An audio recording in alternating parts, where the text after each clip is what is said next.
Hello, good day everyone. Welcome to my vlog. So this is my day. So Christmas Day during Christmas. So ngayon pupunta tayo ng Burj Al Hammam restaurant. Okay. May nadaanan kami ng magandang mga building. So by the way, ang espiritu ng pagmamahalan sa Kapaskuhan ay nababago ang mga puso at mga buhay natin. So, maligayang Pasko at manibagong taon sa ating lahat. Maligayang Pasko. Happy New Year, everyone! So, samahan niyo kami sa aming paglalakbay.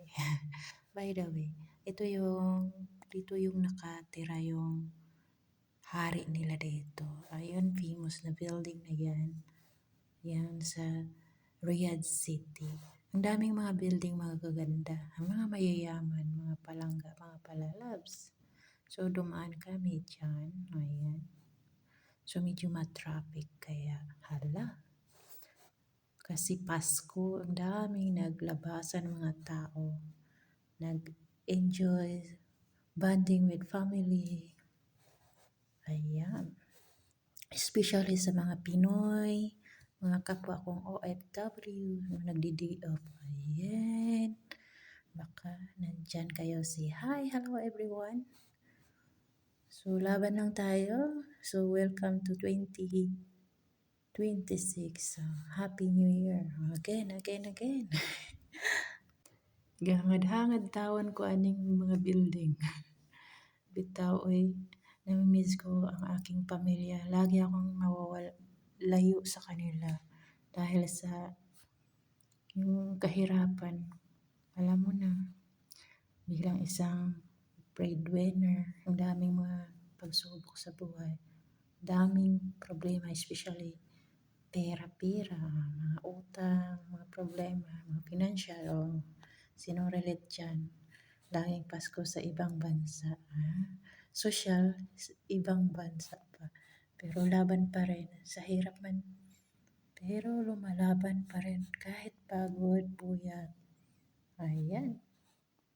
Wala lang makailak, hilak mabutaan ni bitaw Pray lang tayo at God is always all the time. I know to bed, I love you everyone.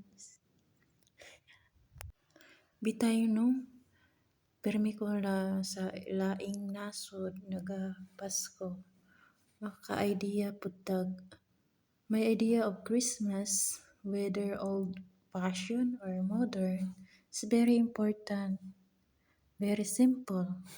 Loving others, come to think of it. Why do we have to wait for Christmas to do that? Pwede naman tayo mag-celebrate araw-araw para sa ating pamilya, sa mga friends, habang buhay pa tayo. Pag hindi na tayo alam mo na, gala-gala, bonding with friends, punta simbahan, masyal, kain-kain. Ayan. Nakamiss lang isipin paano gawin ito. Pero ang pagmamahal hindi yan mawawala. Kailangan palaging may pagmamahal. Huwag mainggit sa bawat kapwa mo kung anong meron sila. Magsikap tayo para kung anong meron sila, meron din tayo.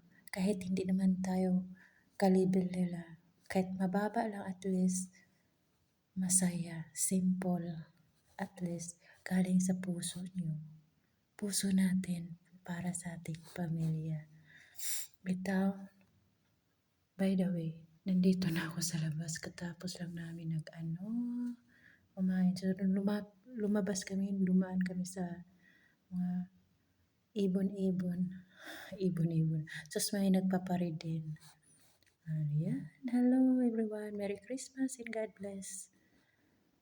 Happy New Year. Maligayang Pasko at manibagong taon. Mabuhay! God bless!